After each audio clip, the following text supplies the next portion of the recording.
Welcome back to Celebrity Radio. It's Alex Belfield talking to some of my favourite people and some of the world's biggest stars and interesting people. A man for you today who's going on the road. He's Britain's greatest food critic, certainly best known. He appears on The One Show, and his book, A Night of Food and Agony and My Dining Hell, is available now, and he joins us on the phone to talk to us about his new tour. Jay Rayner, how are you?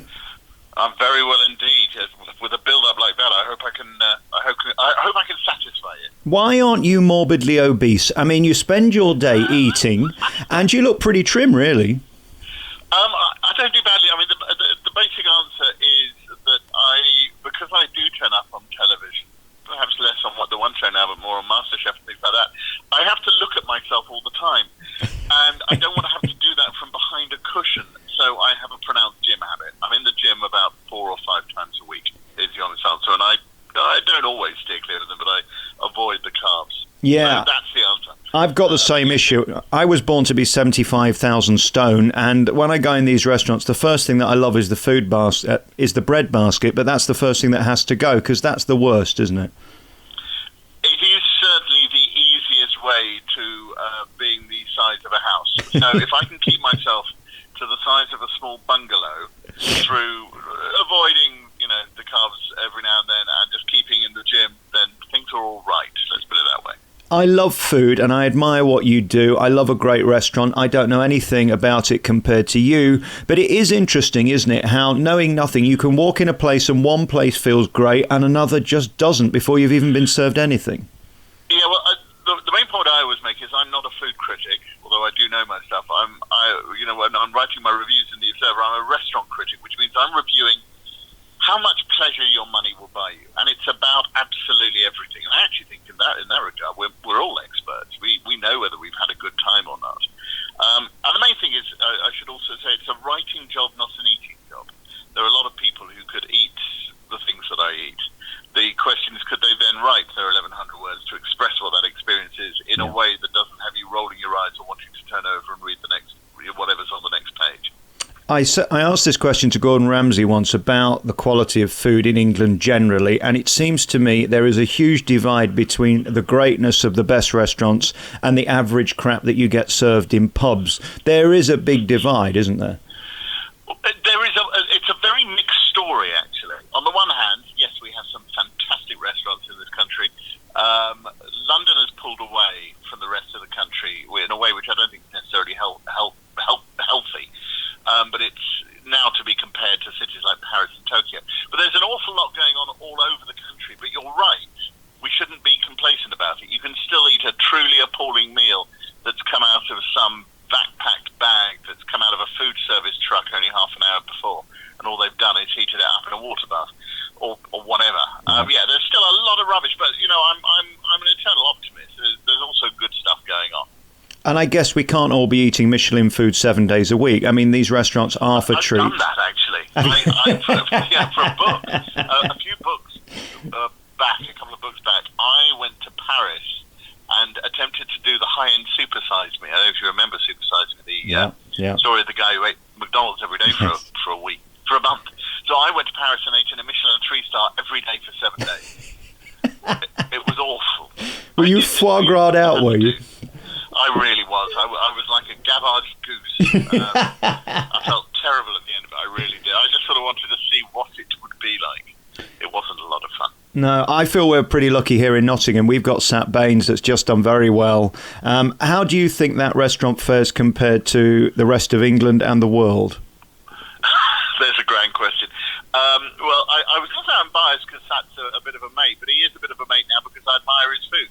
Yeah. He's a very, very clever, inventive cook, a very, very nice man as well. And I do think his restaurant really is, it's right up there with the very best in this country.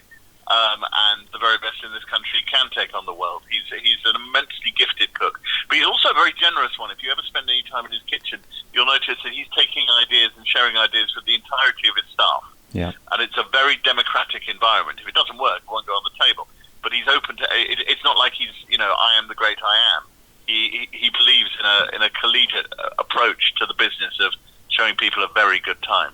And I love the fact he's stayed here. It would be so easy for him to move to London and make a fortune, but he remains in that sort of crappy estate just off the A52, and there he'll remain. It isn't the sexiest place in the world have a restaurant. I talked to them recently because they've shortened the number of services they're doing. And the reason they did it was because there's a shortage of really, really good cooks in Britain at the moment. And they wanted to create as good a working environment as they possibly could to attract the best people. And I think I was talking to his other half who said, look, we don't have expensive tastes. We've got all the money we need. You know, we get a holiday a year. We get to run our lovely restaurant. And if this makes it better, then that's why we'll do it. And I thought that was very admirable indeed. Yeah, it's interesting. Do you still get a thrill when you go somewhere for the first time and it's so different? I remember the first time I went to Joel Robuchon, I just thought it was the most incredible atmosphere, L'Atelier I'm talking about, and it was so different. That's rare, isn't it, when you walk in somewhere and it just blows your mind? I think I'm a little bit beyond the mind-blowing stage these really? days. There's nothing new. Well, you know, I'm an old lag. Been doing this for 15 years. But I still get an absolute thrill if I go somewhere and the food is great and the price is fair, and I know that this review is going to make a difference to their business and it's going to make people sit up. I still find that very, very exciting. The other side to that, though, is if you go in and the food is average and the service is appalling and the atmosphere is dull, you could technically close them down. How do you live with that? Well, there are a number of things to say. Actually, the food is mediocre is what I really fear. Right. Mediocre experiences, those ones that sit in the middle and they're neither terrible or brilliant, those are terrifying to write about, I have to admit. Yeah.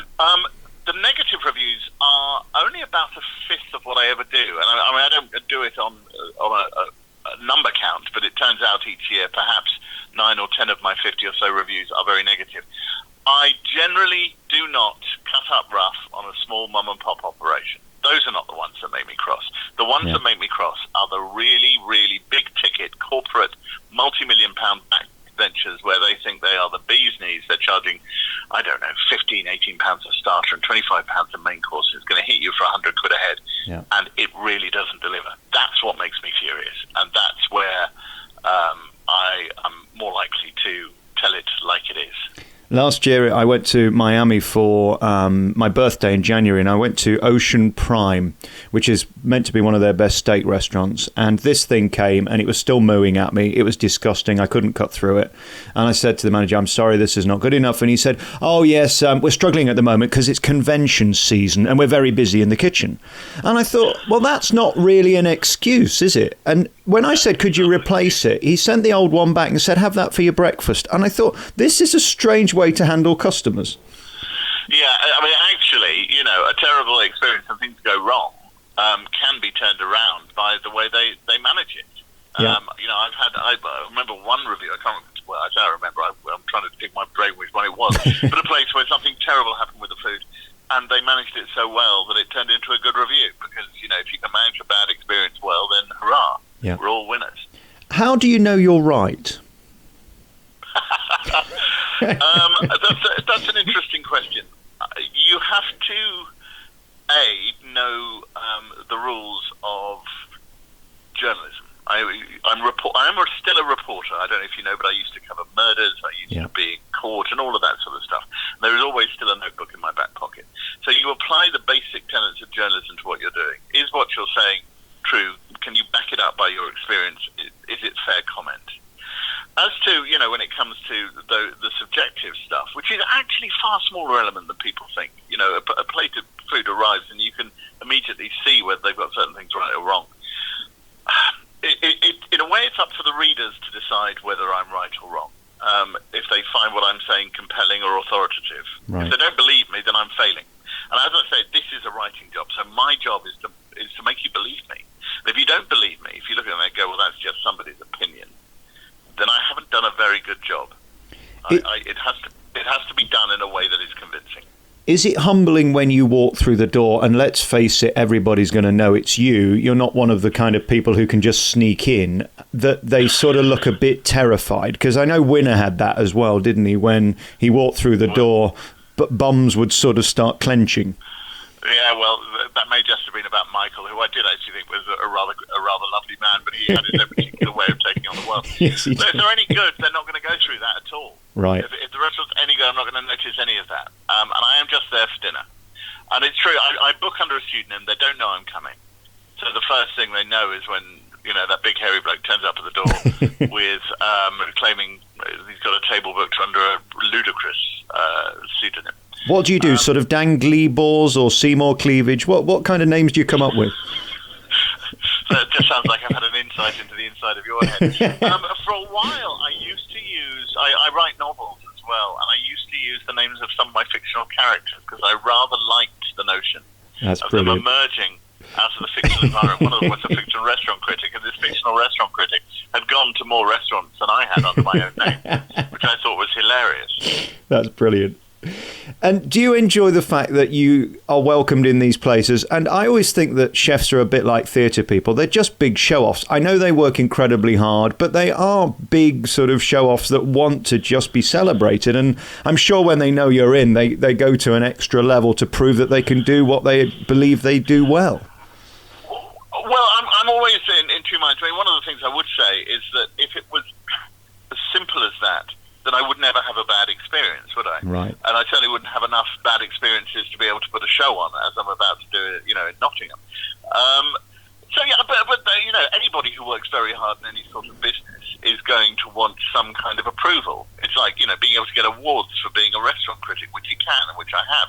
I think it's hilarious that not only do I get paid to go out for dinner and write smart-ass things about it, I can get awards for it. Isn't that fantastic? But there's no reason, we know that the awards world is a big thing, and I suppose I'm part of that, and that's totally understandable. If you work hard, we all want approval. Yeah. And I listen to how eloquent you are and how funny you are and how acerbic and witty you can be. We've got to look at Mum for that, haven't we? Because she was a true character, and Claire... I'm not letting her take the credit for my voice. I mean, what a blessing to have her in your life. Yeah, well, there'll be some of your readers who either won't know that my mother was Claire Rayner, or actually, to be honest, and this might surprise you, or know who she was, because, she died 5 years ago, and she'd slightly sort of retired about 10 years before that. But in her time, obviously, she was the biggest name agni aunt in the country, and a source of great wit and wisdom. Yeah. What she gave me was an absolute sense that there were endless possibilities. She'd come from a very deprived childhood and made an enormous impact on the world. And, I came from exactly the opposite, frankly. She created a very affluent background for me, and I had every privilege that money could buy. And her main kind of imperative to me was, don't waste it. Don't squander whatever meagre talents you might have. Get out there and use them. And I hope I've done that. Talking of meagre talents, what's this about you being a pianist? I have played piano for a very, very long time. I played at piano for 35 years, mostly badly, it has to be said. But then, and I've always loved jazz. But a few years ago, I was invited to start playing with a few real jazz musicians, and it was the most terrifying thing. It was in a members club in London, one of those slightly poncy members clubs. But it was the most terrifying and the most exciting thing that I'd ever done. And it turns out a lot of jazz musicians are quite foodie because they're always interested in their own dinner when they're out gigging. And a lot of them read me. And so they were willing, despite my meagre skills, to play with me. And so in those 5 or 6 years, I've had the best jazz piano lessons anybody could possibly have. And now I'm not mediocre. My line normally is, of all the... I'm the best jazz pianist in Britain of all the people who review restaurants. I'm certainly better at jazz piano than Giles Corrin or Faye Maxwell. But what we do is we do a selection of songs which are food and drink related. So One for My Baby, Black Coffee, Camp Soup Island. But also I do some which are related to the fact that my mother was an agni aunt. Right. There's a lot of great stories to tell, mostly filthy. I think we have an age advisory on this show. But it's about the stories and great music. So at the Nottingham show, the first half, I do a show which is called My Dining Hell, which is about my journey through terrible restaurant experiences. I use PowerPoint as a second performer. So that's the first half. And then the second half, I come back with the quartet, and it's music all the way. Fantastic. Well, I can't wait to see it. The tour is hitting the road from February 23rd. A Night of Food in Agony and My Dining Hell, as he just mentioned, is coming to Kingston upon Thames on the 23rd of February, through St Albans, Liverpool, Nottingham, Hereford, and across the UK. This must be brilliant for you to sort of reach a live audience, because you must spend a lot of time just in darkened rooms writing, and to have a couple of 300 people in front of you every night selling out, that's not bad, is it? I do like the live performance bit. So sometimes I just do My Dining Hell standalone, and then we, do the performance bit the first half, and then question answer in the second. And that's just me on the stage, and it's a lot of fun. It's an awful lot of fun. You're right. I am a writer first and foremost. I'm talking to you now from my desk with my computer and a screen up, and 800 words gone this morning. But no, I like getting out there and meeting people, and talking to them about this stuff. It's great. On the review world, finally, is it all going online? I mean, The Observer is a legendary paper that is respected and all of that, but it does seem to me that people now Google before they probably buy a newspaper, and once they bought a newspaper, it'll end up in the bin within 24 hours. Where is your game going? You have to hang on a second, Alex. I'm going to cough. Don't worry. I managed to hold it until you finished your question. Did that question upset you? No. Sorry, right. Are you okay? Don't worry. Give me a second. Right. It's an interesting question. There is clearly a big churn going on in the newspaper industry. I think the printed edition will still have a place. We still sell, The Observer, a couple of 100,000 copies every Sunday, and that's not to be sniffed at. But yes, you're right. Online is a very, very big thing. We have a lot of analytical tools to see how many people are reading my columns, my reviews, and it's significant numbers. I had one review of a restaurant called Beast, which went slightly viral, and that had over 500,000 page views, which is a significant number. Yeah. That does mean, it has to be said, that vast numbers of the people are reading my reviews without any intention of ever going to the restaurant. I would suggest that 95% of my readers are doing it for vicarious pleasure or displeasure, and have no intention of booking a table. But that's fine. That's what we're there for. I'm there to write entertaining, truthful copy. And you do have a responsibility. I saw in the paper this week the death of a chef, one of the world's leading chefs. I mean, these guys are passionate, and it is a serious game, and there's a lot of money and responsibility involved, isn't there? Well, there is. I would have to say, in the old days, I used to do a lot of journalism around mental health issues, and generally people commit suicide because they're suicidal, not in response to somebody's bad review. No. I certainly wasn't accusing you of that. No. But it's an interesting question, because when Bernard Loiseau, the Michelin 3-star chef, also killed himself a few years ago, people were saying, it's the stress of reviews, and well, no, it's not. People take their own lives for terrible, terrible reasons, but due to instincts which are suicidal instincts. But you do have to be aware of what you're doing, and I endeavour not to make it utterly personal, but it has to be said, and this is important. As you know, I write books, and my books have been reviewed, and not all my reviews have been positive. Some of them have been negative, some of them have been very negative. And I take that on the chin, so much so that I actually read bits of the most negative reviews of my work during my stage show. So if I'm going to talk about terrible things in restaurants, I think it's only fair that people know about the terrible things that have been said about me. It is a great privilege to be in one of these professions where either you write or you cook. Yeah. And you don't get a round of applause, you don't get a clear path just because that's what you've decided to do, especially given the cost of eating out. It's not cheap. £40 a head is very easily spent in this country, and much more as well. And for that sort of money, you deserve to be held to account. And very finally, before we go then, let's give the tour another plug. You're on the road from the end of February. What website can they go to find out tour dates? They can go to mine, jayrayner.co.uk. All the details of the live shows are there. Tell you which one's which, where they're going to be, and lots of tickets, buttons to buy tickets as well. I really can't wait to see you in Nottingham. We didn't even get time to discuss facial hair. Can we do that next time? Because we need at least 10 minutes on that. I'd say it's an hours-long show all by itself, mate. It's not necessary. Great to talk to you. www.jayrayner.co.uk is the place to find out where you can get tickets for the tour, taking to the road from February 23rd. Great to talk to you, Jay.